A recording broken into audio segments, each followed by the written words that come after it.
Tujuan pembacaan kita kali ini yang pertama untuk memahami bagian executable dari PLSQL block, yang kedua menggunakan identifier secara benar, yang ketiga memahami aturan pada blok bersyarat.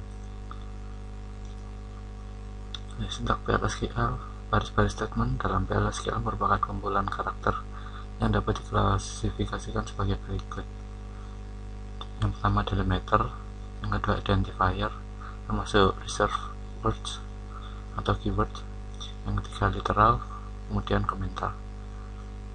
Identifier digunakan untuk memberikan nama bagian PLSQL meliputi konstanta, variabel, exception, kursor variabel, subprogram, dan package. Aturan penamaan identifier maksimal 30 karakter, harus dimulai dengan karakter alfabet, dapat terdiri dari angka, simbol dolar, underscore, dan tanda bilangan plus atau minus. Tidak boleh ada spasi, tanda slash, hyphen atau strip, ampersand atau dan memiliki nama yang sama dengan kolom database, akan merupakan reserve word atau keyword. Literal dan slash. Literal terdiri dari karakter dan numerik. Karakter literal harus diupdate oleh tanda petik. Contohnya seperti ini.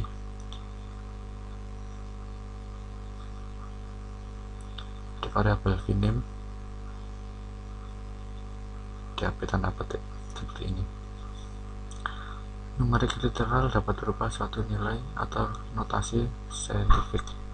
Slash digunakan untuk menjalankan PLSQL block dalam file script atau SQL plus prompt. Komentar yang terdiri dari satu baris bisa kita gunakan dengan tanda strip 2 kali, sedangkan komentar yang terdiri dari lebih satu baris menggunakan simbol seperti ini, seperti di pemrograman yang lainnya. Fungsi SQL dalam PLSQL, sebagian besar fungsi SQL juga valid pada PLSQL, sedangkan fungsi yang hanya valid pada SQL tapi tidak ada pada PLSQL adalah fungsi decode, kemudian fungsi group seperti average, minimum, maximum, count, sum. Fungsi SQL dalam PLSQL contohnya seperti ini.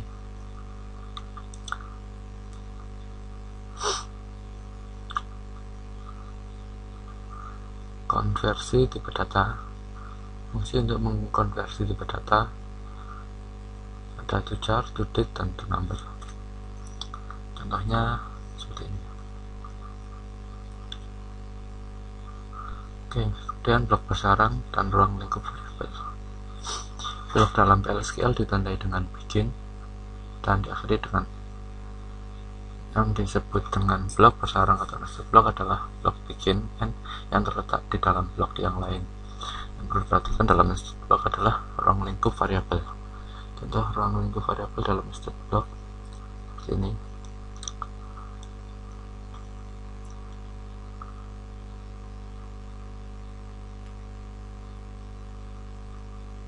Jadi di dalam begin dan end kita bisa mendeklar variabel lagi untuk nested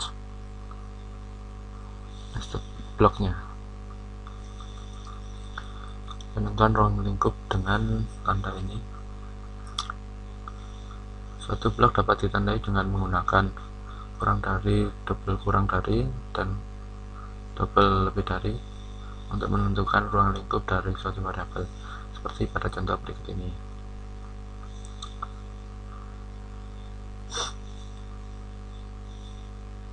Operator dalam PLSQL. Macam-macam operator dalam PLSQL ada logika, aritmatika, concatenation atau penyambungan, parenthesis, permukaan tutup untuk mengatur urutan dari suatu operasi, dan eksponensial. Ini contoh penggunaan operator dalam PLSQL. Untuk menaikkan nilai counter menggunakan kita panggil variabelnya lagi dan di plus 1. Untuk mencari nilai boolean kita bisa gunakan perbandingan seperti ini. Lalu untuk melakukan validasi apakah variabel nomor employee memiliki suatu nilai, kita gunakan is not null.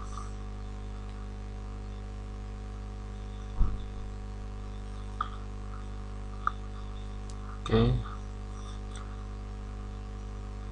sampai di sini dulu praktikum pemrograman dengan PL SQL.